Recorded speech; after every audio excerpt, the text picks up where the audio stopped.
وطن این مادره، وطن بهترینه، وطن هوای تازه، وطن نفس تازه.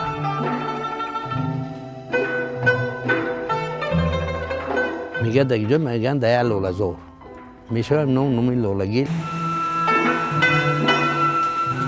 سنگ یاسمون ای قراتاق آوردیم. سنگ تراشوی کنابده همون سنگا رو ما جدا کوفتیم یافتیم آوردیم ای نو برقرار کردیم همش.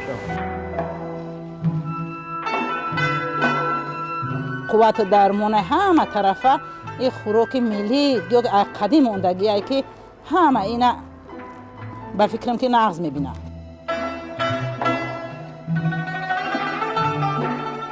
دهقان سرش بردارد و کار کند، محنت کند، خودش نشون